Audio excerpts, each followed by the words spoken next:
Hi everyone, welcome back to the Utizen. That was mainly for me because it's been ages since I posted a video, but I actually tried to make this video before. I did make a video on it on TikTok, um, like weeks or like about a month ago. I don't remember at this point, but um, I wanted to make a full-length like YouTube video about it, and I did, and I recorded everything until I realized that my mic that I use from my headset is already giving out, so it was so bad. The recording was so bad. It was basically corrupted, so I need to record it again. I don't have a mic. I'll probably invest in one soon, even if it's like a crappy one.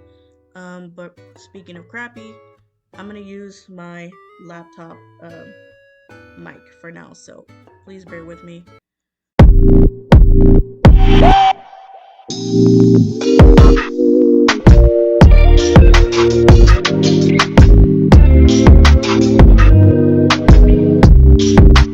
I can't wait to chill. What you wanna do? So, I wanted to come back to put my 2 cents into this discussion. Y'all saw the title and the thumbnail. We're talking about Everglowup. I kind of inserted myself into this topic a week or so ago, just to clear up something I said that had to do with Everglowup. A while ago, at a time when I was uploading more, I uploaded a video where I announced some updates and to let everyone know what was on my mind in terms of the channel. And you can tell that it went downhill from there. If y'all remember or didn't know, this is what I said. I never told anyone, but my favorite channels when it comes to K-pop is Everglowup. I was going to do my commentary channel about Woojin even before Everglowup did hers, but I was scared. But it was until her initial Woojin video that inspired me to do mine, and as she kept going with her content, I really liked it, and I realized we both share a lot of the same views, and she did not care about what other people said, because in the end, it's their problem, and I fuck with that, and so my K-pop commentary videos are mainly because of her. If you look at my channel, I'm just a wannabe Everglowup, and I said this because my two favorite K-pop creators at the time were Everglowup and I name dropped another YouTuber. I liked their content and I wanted to model or somewhat shadow that content that they were doing. Like, not copy them, but they inspired me to try content like theirs. As for Everglowup, I really wanted to create commentary videos like hers. Oh, so sweet, right? Well, I retracted everything I said in my TikTok. I don't think it mattered if I did retract my statement or not, but knowing K-pop fans, they'll probably see that clip or something and say that I'm some Everglowup superfan apologist and I want to be just like her, or I agree with what she says and I'm associated with them. And I'm telling y'all right now, I am not like her, nor do I think like her. What am I talking about? Well, if you haven't seen already, my bad.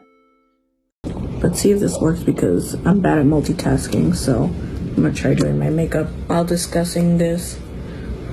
If you're a subscriber to my YouTube channel, it's known that I haven't really been posting on the channel lately, and if you remember or if you didn't know, I did kind of an update type of video on my channel about a year ago. I think it was early 2023 or maybe late 2022, I don't know, I don't remember at this point. I said that I wanted to make my channel a variety channel kind of, and I kind of named two YouTubers that were very, that I liked their content in KTube, and one of them I had name dropped, it was Everglowup, and I just wanted to kind of retract that statement, though at the time it seemed fitting, but now I've been wanting to say that, I have really liked Everglowup's opinions, and she sparked up some very important topics, I think, to the K-pop community, and before she would make a very logical and I would think, if I recall, research-based content, but I feel like ever since like late 2022 or 2023, I had not really been into their opinions anymore. But I thought it was just me because I felt like I was changing. But to me, I was like, are they changing? Because I'm really starting to disagree with a lot of things that they said.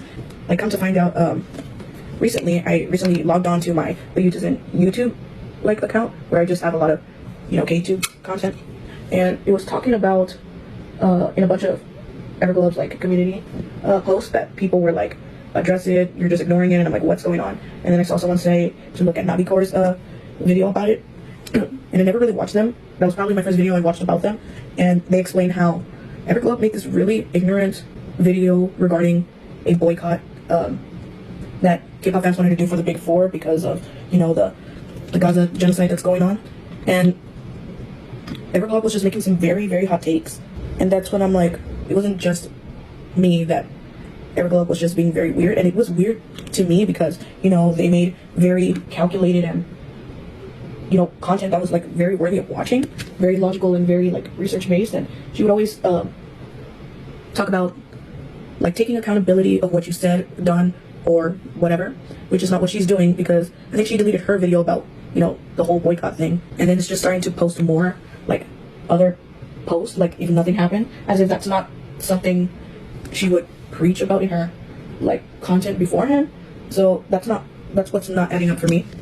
In a few clips that Naughty Corp put in their video was like how everglowup was like, do some education, like educate yourself, and said a lot of like, I'll just say flat out like bullshit. She said a lot of bullshit about the conflict that's going on, and that's when I'm like, okay, even though I don't think I needed to do this, I just wanted to say that I don't agree with everglowup, and therefore like if anybody ever went across like that video of me saying that I want to be content wise, by the way, I was talking about like content wise, that I wanted to be like everglowup because at the time I really liked doing video essays and opinions and stuff, and if anything, everglowup was the reason why I decided to make my K-pop channel.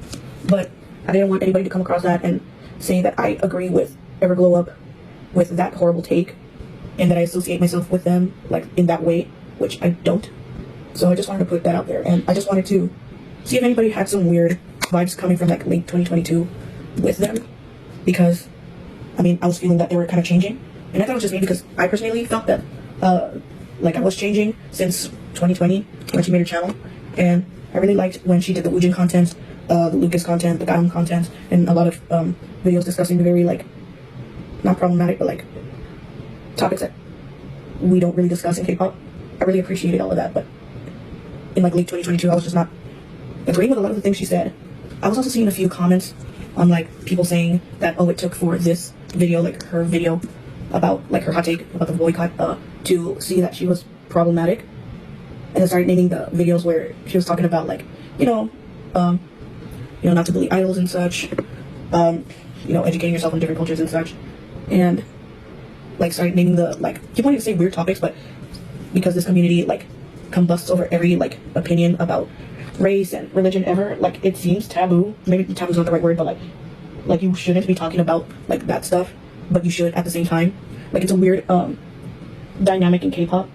I think everglowup made very good points and opened a lot of like discussions that were completely harmless, because people were saying that like, that in her video she would like gaslight the black community and like bully them, which I disagree. But to be fair, like I think I don't have a place to talk about when it comes to racism in the black community, even though I agree a lot with like with what she says, but like not just in terms of the black community, like in general, because I'm Mexican and a lot of the idols do some weird and concerning things when it comes to Mexican culture. But it really just is up to interpretation whether facts or like feelings are in place in these discussions. It really doesn't matter. So I disagree with like how everglowup was always problematic. It's just that I feel like she's changed. I don't know, she's changed enough for the good. I wasn't really into her content for the past couple of times because I mean there was a lot of stuff that I disagreed in, up to the point where like I don't even think it's good enough to agree to disagree. It was like, what the actual heck are you talking about? But like, I mean, whatever. So I just like minded my own business, and then this happened, and I'm just like, okay, this is where it's gonna stop. And I would think that, and to me, like, sure, she had that like horrible take, but I would have thought she would have, you know, practiced what she preached. I'm not gonna put it on. Practice what she preached, and you know, like address it, maybe apologize, maybe re-explain what she meant. But she's just ignoring it, and that's what kind of caught me off guard. And that's why I wanted to make that like update to, like, if anybody saw that video, because I'm gonna leave it up because there's a lot of things that I explained there that have to do with my channel. We'll see if I even go back to the channel because I've been very busy and unmotivated. But if anybody comes across with that video of me saying, oh, I want to be just like everglowup in the sense of content, I didn't want anybody to like jump in and say that I support her in like what recently happened. So just want to say that. So if you want, let me know what you think. So that just happened, and if you haven't seen already, everglowup is getting a lot of backlash because of a very tone-deaf video she made. A lot of K-tubers in the K-tube scene are making their videos all about this, and all of their viewers are commenting on their videos and While I agree with them for the most part about her ignorant opinion about the topic that I just went over in my TikTok, a lot of creators and their viewers are also saying some pretty lame stuff, and I stated this in my TikTok as well. They were saying stuff like it took this long for y'all to figure out she was problematic, and saying stuff like she would manipulate and invalidate black fans' feelings or feelings of her viewers in general. I have to disagree. If you don't know who everglowup is, she's a K-tube creator. I probably should have started the video with that, but she made her channel around the time Kim Woo-jin got into hot fire with his allegations. She made a few videos being the voice of reason and proven and debunked a lot of the bullshit Anti said about Woo-jin. And that's what she basically was, the rare voice of reason in the K-pop community. She made calculated and well thought out research-based content.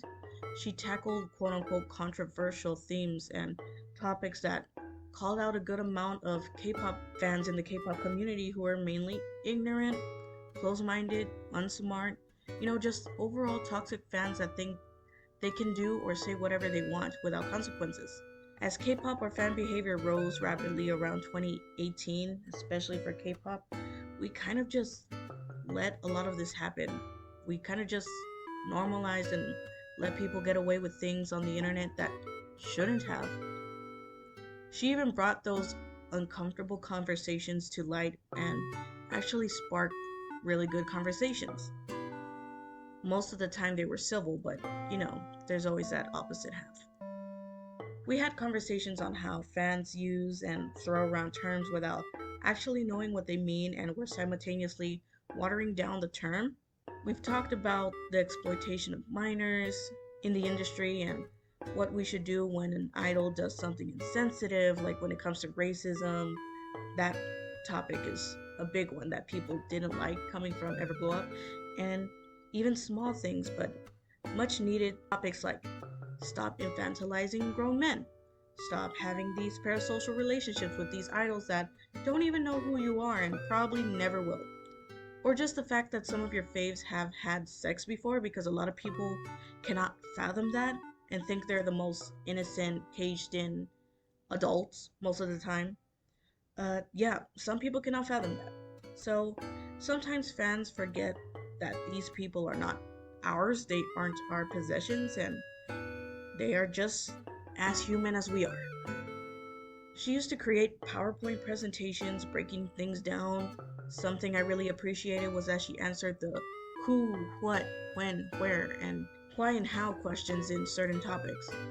So for people to be attacking her and spreading misinformation about how she invalidates people and bullies people and how she's always been wrong in the things that she said, or she's been misinforming people in her videos, I disagree. I'm gonna use something she would say herself.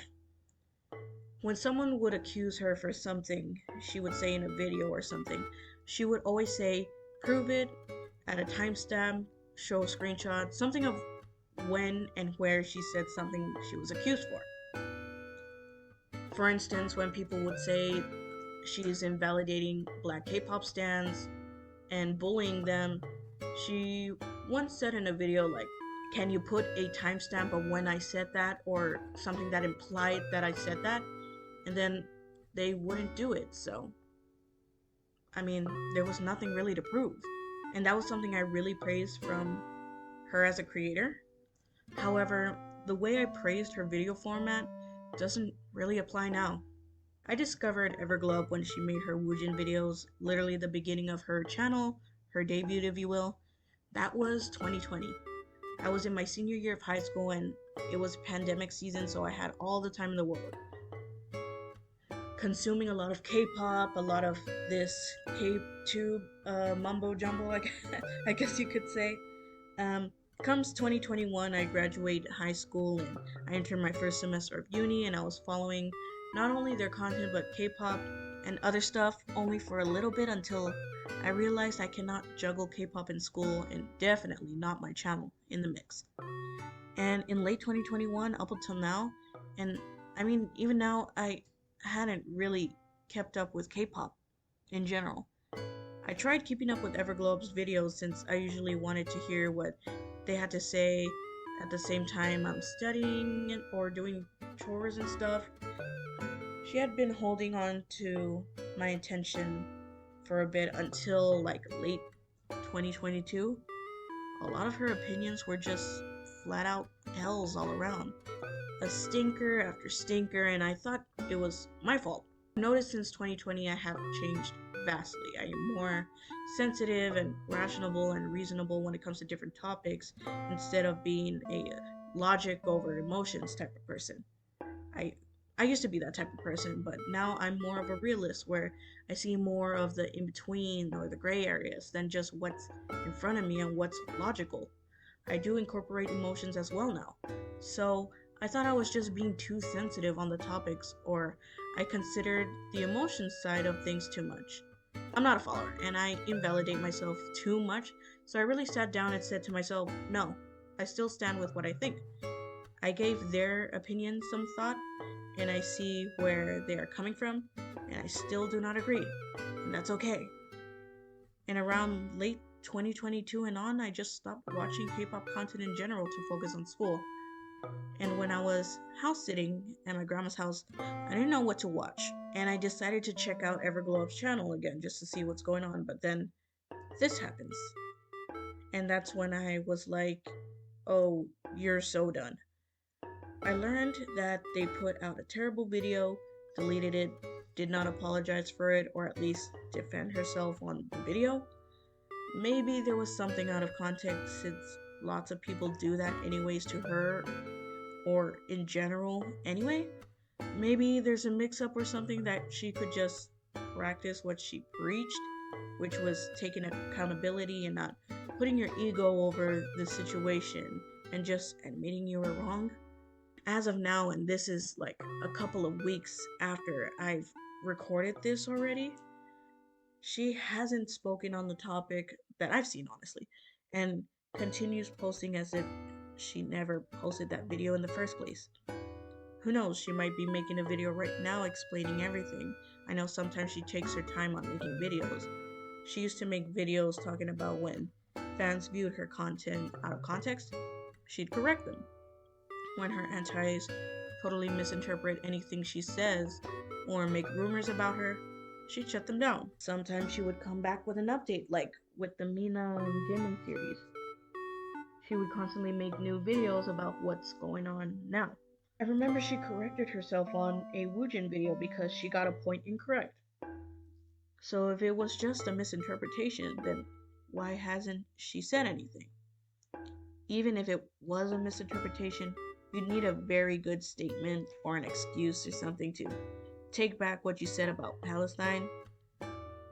So it is somewhat of a slap in the face, hypocritical even, to preach about taking accountability, getting educated, doing research, admitting when you're wrong, and not do that. Though Everglowup made a very L take. A lot of K-tubers are using this to take her down, in the sense where they can finally speak up about how Everglowup was so weird and problematic since her fans would always coddle her and stuff. Where have we heard, the first part of that sentence at least before? And the comments saying stuff like, yeah, I've always gotten bad vibes from Everglowup. She's always problematic. She always was weird, her fans are deranged, she did XYZ, and all of this random shit, and I, used to being a fan of hers, don't agree. This isn't even bias, it's just being as simple of watching her content all the way through and having an open mind and doing the bare minimum of hearing out and accepting that there are going to be people who may have different opinions than you. All of her haters were people who could not handle people having other opinions, and unpopular ones in fact. Even if they were backed up with valid reasoning, they'd still get mad that people would dare make another opinion that's not fitting in their narrative. This quote-unquote opinion on Palestine was a huge stinker though, so I'm not defending her on that. But others, like the one about Hyuna and other recent opinions, they've been just bad. I just don't agree. But gaslighting people and manipulating her fans, I don't think so, because people want to make the real hard-hitting conversations to be silenced when they are very much needed, so they just shut her down through and through. So because of this, as I was already kind of falling out of caring about her content, I've unsubscribed and unfollowed, and I retract my statement from the other video. Obviously nobody has noticed, but like, just in case if someone digs up old stuff, K-pop fans are not new to that stuff, but you know, I'm not really a fan of hers anymore, and I just don't support that take, and I don't want to be associated with it, okay? So that's my take, probably an L as well, but that's my take on the whole everglowup thing. Too long didn't read, so to break it down Barney style, this was a bad take from everglowup, but to be like, oh yeah, she's always been this way and always been problematic, and then name things that are just not factual on her name is just not it. I wonder if she'll speak about it or make a Word document template K-pop agency statement like we've all known and seen before. Who knows? Maybe we'll take it from here. It's been a few weeks since I've recorded this, and now I have to re-record it. Still nothing that I've seen, so we'll see if there's anything. I don't know.